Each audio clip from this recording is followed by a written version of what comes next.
Hello, my name is Dante Renee, and welcome to the 10 Room Bizarro YouTube page where I talk about films that I believe need to be talked about more, like tonight's film, 1972's George Romero's Season of the Witch. This is not to be confused with Halloween 3 or the Nicolas Cage film. This is 1972's George A. Romero's Season of the Witch. That's right, folks, it came out after Night of the Living Dead, and this is considered one of George Romero's lost films. And this was put out by Anchor Bay. This is long out of print, and we're going to talk about Season of the Witch. As a matter of fact, the first time I saw this was on Amazon Prime. Amazon Prime had this movie on some like really kind of old VHS transfer, which was weird, but this looks better. And the films are so lost that the best transfers are actually sometimes pretty rough still. So let's get into this film, George A. Romero's Season of the Witch, and I have some notes here in front of me so I can refer to as well. Let's look at this, folks. This film is also known as Hungry Wives. So if you actually look it up on Google or IMDb, it'll most likely come up as Hungry Wives. And the actual song by, I believe, the artist Donovan, Season of the Witch, which was later used in the Tim Burton film Dark Shadows, this is a film that was actually using that song in the 70s, around the time when it came out. Title track, Season of the Witch, song in the film, and it's a lost film. But the song is definitely not lost. So it was a pretty popular song. Season of the Witch, George A. Romero.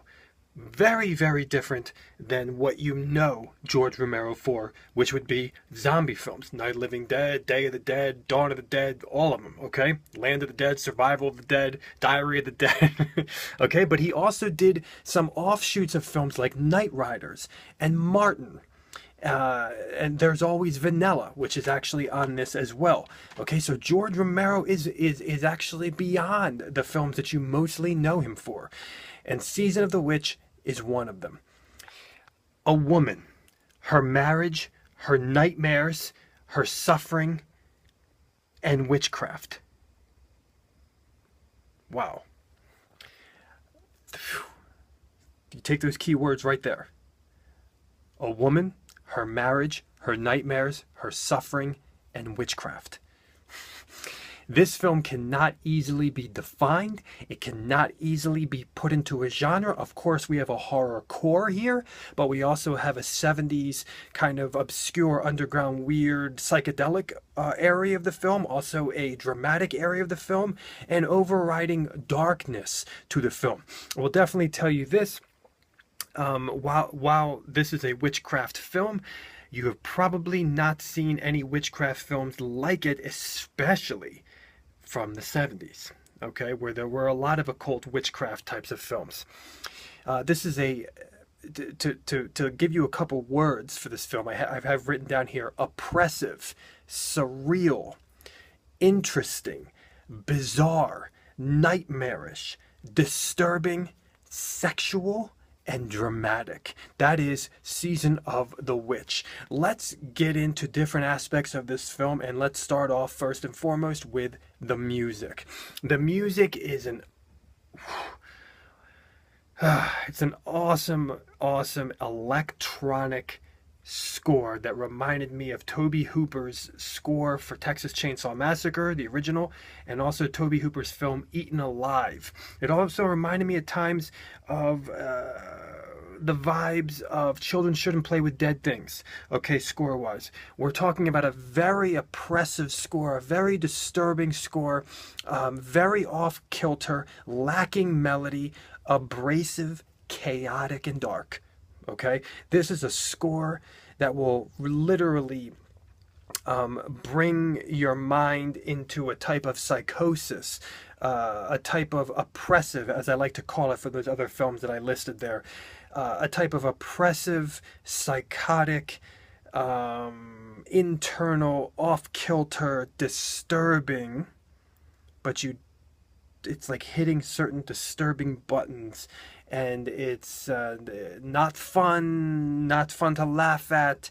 Something's weird, something's wrong. It's that kind of score that really doesn't just set the tone, it is the tone. Okay, it's that kind of deal where it is the tone. In terms of cinematography and style for this film, we have it's very wild. It's oppressive, there's that word again, with the camera. So not only the music, but also with the camera. We have some really spectacular mirror shots. Earlier on in the film in particular, we're using zooms, we're using chaotic, fast-paced shooting, and a lot of foreboding with the camera, a lot of kind of a darkness to the cinematography, which links to the atmosphere of this film. We have in the atmosphere, we have the fear, the inherent fear of architecture and of furniture. Yeah, the fear of our architecture and furniture. And architecture and furniture become fearful focus points in this film. Utilizing architecture and furniture. Mirrors. The night time when the sun goes down. Sleeping. Okay? Some truly terrifying sequences in this film, including an opening sequence that might be one of the most creatively oppressive and dark sequences I've seen. The opening sequence of this film, right after you push play, the first couple minutes of this film, one of the most creatively oppressive and dark and terrifying types of nightmare. Okay? This movie is mostly dialogue driven, okay? With some of the most realistic and free-flowing, interesting pieces of dialogue that I've heard. It's very, very captivating dialogue, and also bizarre and disturbing at times as well. I think people, when they hear the title of this film, when they know maybe the theme of witchcraft in this film, they will be taken off guard. Okay, they will definitely be taken off guard with this film, because the flow of the film and the way the film moves will not be in the way that you will think. And I mean, the first couple of minutes of the film, you're going to know that you're getting into something weird. You're getting into something not like the norm. And the dialogue in this film, and there's a lot of dialogue, but it's so captivating and it's so interesting and it seems so real and so unscripted and so fast-paced, you know, back and forth, like a real conversation. And the conversations really reminded me of George Romero. You know, George Romero to me has always had very captivating dialogue in his films. It's something that people don't talk about enough, and I can sense George Romero in the dialogue in this particular film. This is a film that's very thematic. Okay, there are a lot of themes in this film, which also adds to the bizarre vibe of the bizarre overall vibe of this film. Okay, here are some of the themes: feminism, women aging, women's liberation, women's libido, the place of women in marriage and family, the power of the mind, the power of the supernatural, and also sometimes the mind versus the supernatural.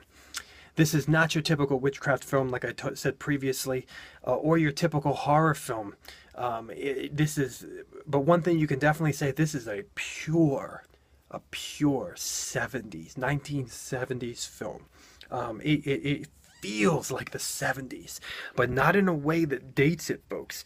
I mean, this is a film that is ageless, and it moves freely throughout all decades. But it's, especially if you love the 70s, this film just bleeds the 70s. It is the 70s. It breathes it. You know, overall, Season of the Witch is a serious, a dark, a troubling, an interesting film. As characters might say things, and then they say those things in ways you're not used to hearing those things in, okay, as part of the captivating dialogue.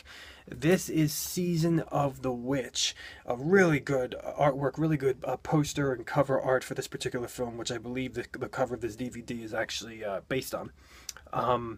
And this is from George Romero. This is a lost film for George Romero, and it's a film that not many people talk about. And when some people do talk about it, they don't like it. I love it. What a dark, twisted like type of film here, folks, with some authentically disturbing sections of the film, a product of its time, and also a film that really is mental.